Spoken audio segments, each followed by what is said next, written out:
Hello, this is Matthew Robert Payne, and this is a memoir called His Redeeming Love. This is chapter 12, and the title of this video or chapter is called Visiting Brothels. So what is a Christian guy like me talking about visiting brothels for? Well, it's all part of my story, and this story is a huge part of my life. My addiction lasted for many years, and it was what I thought was an unbreakable addiction, and so the prostitute part of the story played a large part in my life and will feature quite a few chapters in this book. So I don't share this to encourage people to visit prostitutes and live in that sin lifestyle, but I share this for those people who are actually in that addiction, to be encouraged that you can overcome that addiction. And I share with women that what sort of man sleeps with a prostitute, and I hope, well, I know that my story will be encouraging, and this is part of it. You can certainly skip on to other chapters, but I encourage you to bear with it. I soon learned that the prostitutes in King's Cross were not the only prostitutes in Sydney. I discovered one day that there are advertisements in the popular newspapers of prostitutes advertising their services. Most of the advertisements in the newspapers are of brothels who are advertising their services, and the strip club in King's Cross was essentially a brothel, but the girls in King's Cross were addicted to heroin, and mostly all of them, and they were like the lower scale of quality when it comes to prostitutes. And I don't use that word quality lightly, and I don't mean it to be a degrading thought or a degrading way that I'm talking about these women who offer their services as a prostitute. I don't mean to offend any prostitutes by saying that if you're addicted to heroin, that I'm calling you a lower grade prostitute, but I did say that. I'm just saying that there's certain features that are better about certain girls, and I'm just in trouble, aren't I? You've got to accept that I did say what I did say. So I don't know how to get around it, but all I know is when a guy is looking for the girl next door to make his wife or to have a serious relationship with, he looks for the best qualities in a girl, and one of them isn't being addicted to drugs. When I discovered them in the paper, I went and checked one out of them that was close to my workplace. What I did notice when I first arrived and asked for the prices, I noticed that it was a substantial increase in money visiting one of those brothels other than the brothel in King's Cross, and or the strip club in King's Cross. I found also in a brothel that when you arrived, you were put in a waiting room, and then all the available girls used to come and present themselves to you, and then you remembered the name of the girl that you liked, and then you told the lady in charge you want to go with that girl.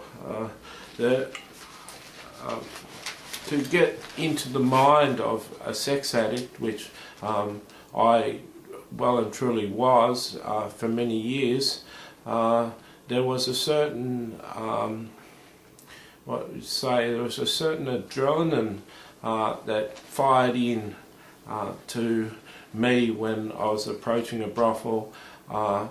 The idea that 10 or 15 or 20 girls were going to be paraded before me, all looking their very best, all dressed and manicured and made up to look their best, and all with perfume on, smelling the best, and I was going to have a room of women, a parade of women come past me that were all looking the best. And there's certain brothels that have Asian women, there's certain brothels that have Australian women, there's certain brothels that have a mix of different races that are in them. There's certain brothels that have younger girls and specialise in younger girls.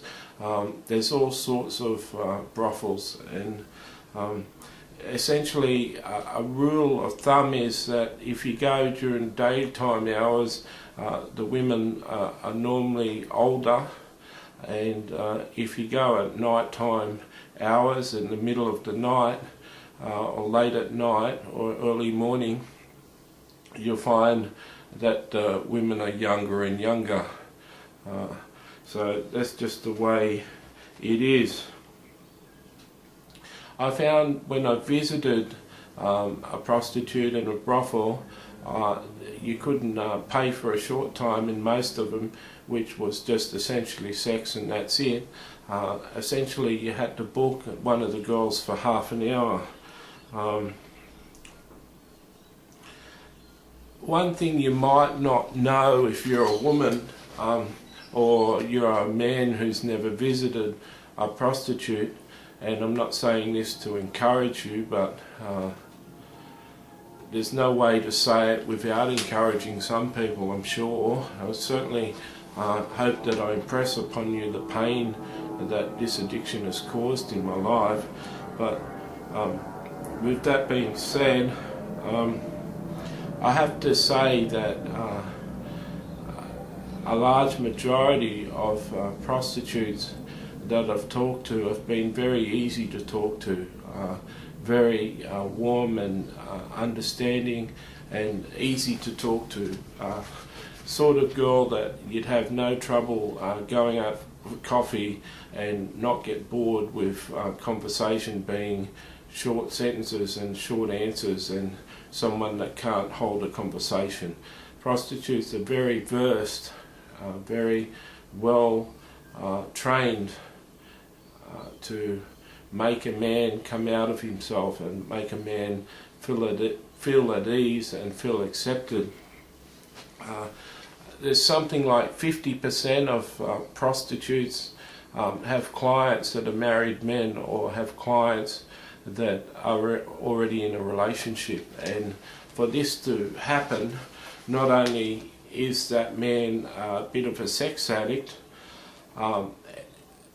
but also there's something lacking often in that man's relationship. There's some sexual act, or there's some problem in that relationship which allows a man to be in a serious relationship, visiting a prostitute once a week or often.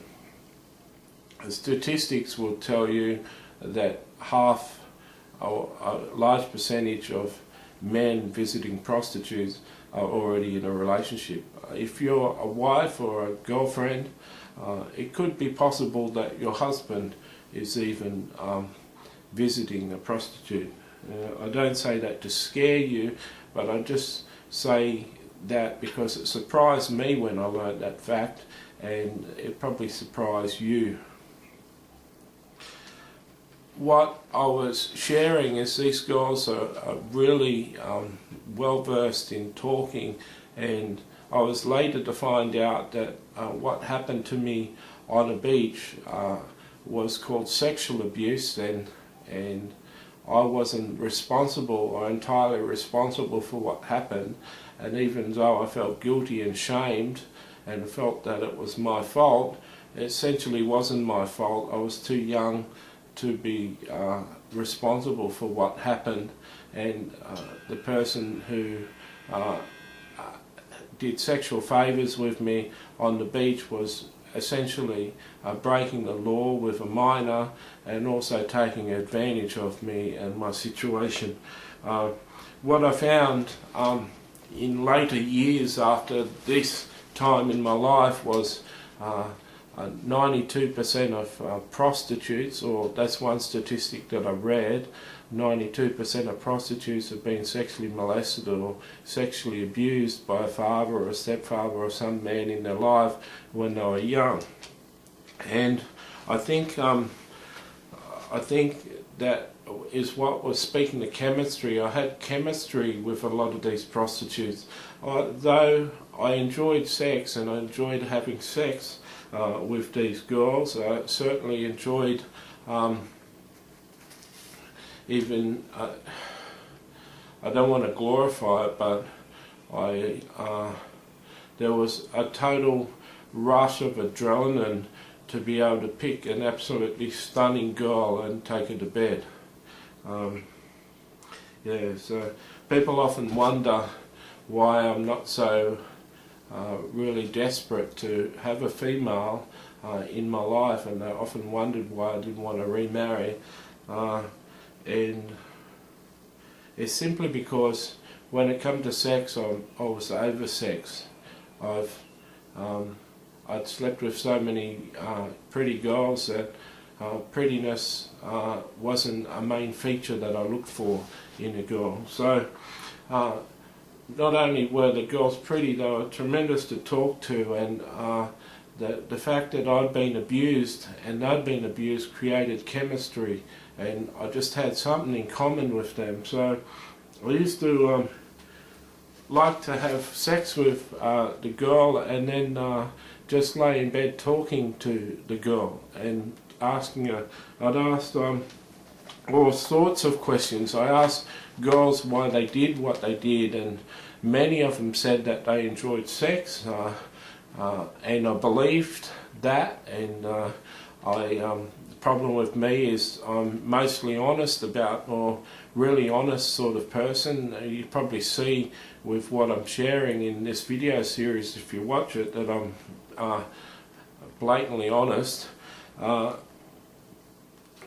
And if you've been reading the book when it's published, you'll know that there really isn't anything that I've hidden or held back from sharing in this book so far.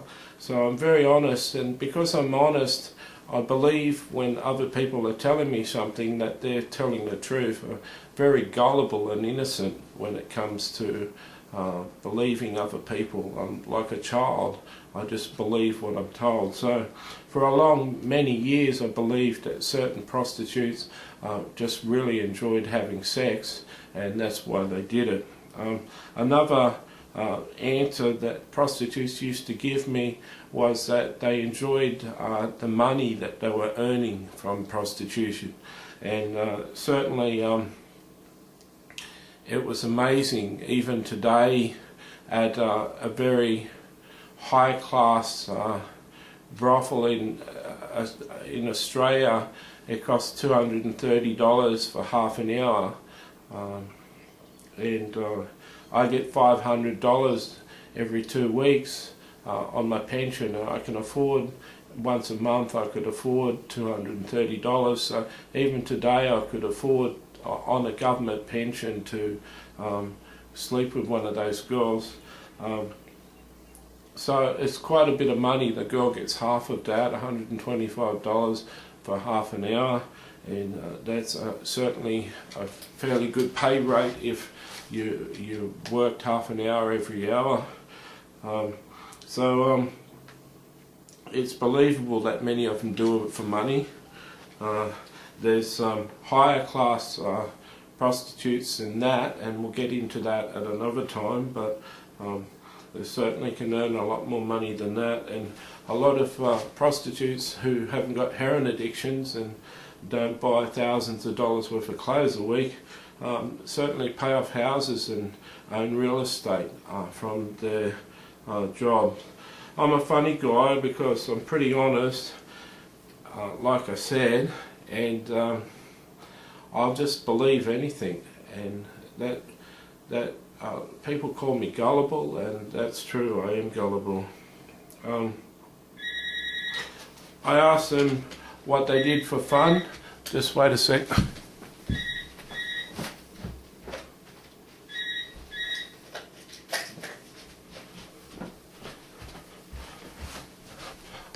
I asked them what they did for fun, and many of them replied honestly with what they did for fun. Some of them like to shop, they said, they like to go shopping.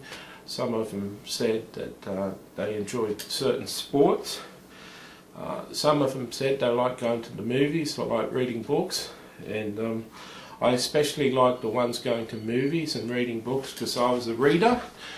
Certainly someone that went to the movies every week, and so I used to ask them what their favourite actors were and actresses were, and what were some of their favourite movies, and before long half an hour was finished. I asked the girls all sorts of things. I really loved how comfortable they were being naked. In years to come, I've been with other girls that weren't prostitutes, and a lot of them covered up, and a lot of them were uncomfortable walking around the house or walking around the bedroom naked. But prostitutes, by and large, are very comfortable with their sexuality, and they're very comfortable with their bodies. I noticed sometimes when you paid for half an hour in a brothel, a girl would be rushing you into the shower after 15 minutes and be having you out the door in 20 minutes. I didn't like that. I'd paid for half an hour, and the selfish person that I was thought that that was a bit rude, that I was getting dismissed within 10 minutes. 10 minutes short of my half an hour, and so I didn't like that. And if that happened to me more than once in a certain brothel, well, then I'd just move on to another brothel. I think Jesus said that that you could start in Israel and Jerusalem, and you wouldn't cover all the cities in Israel before he'd return, or something like that. It just reminds me of that. I could visit a new brothel in Sydney every week, and it would take a long time before I would have exhausted all the brothels in Sydney.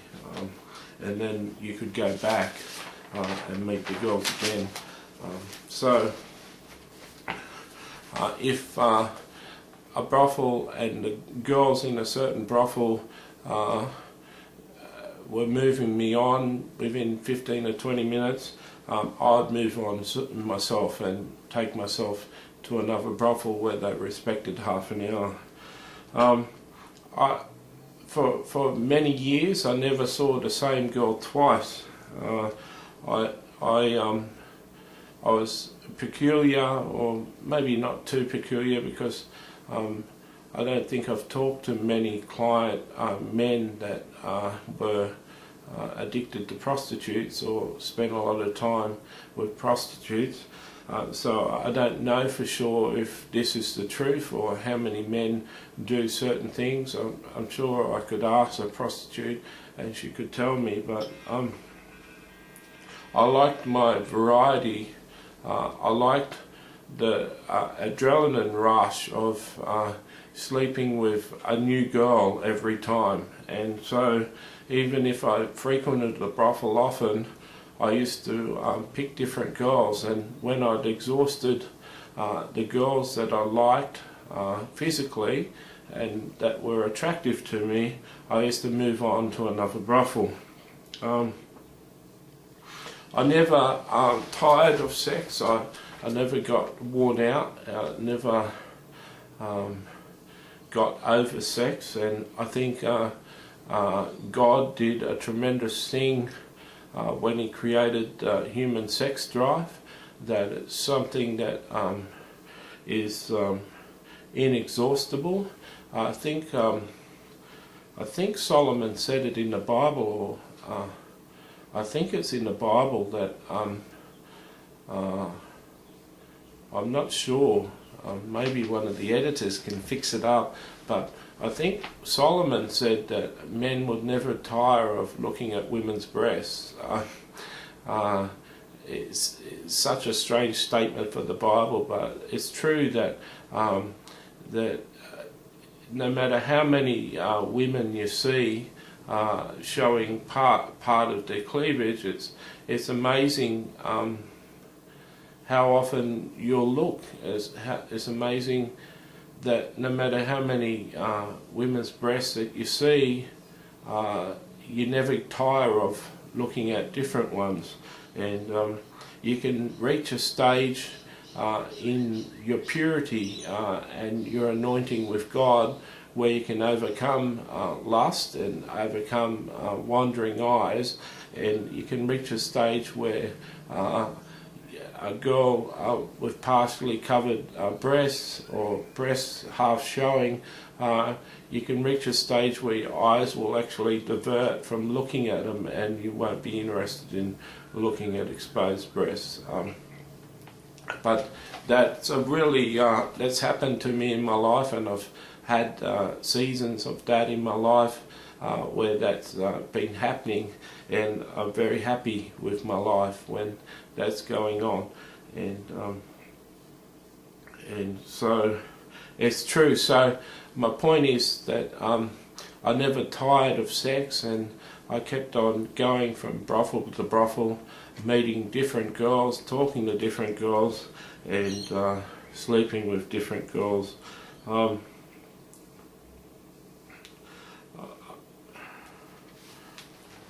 was soon to find out, as the years progressed, I found out that there were prostitutes that were even more expensive than the prostitutes found in brothels.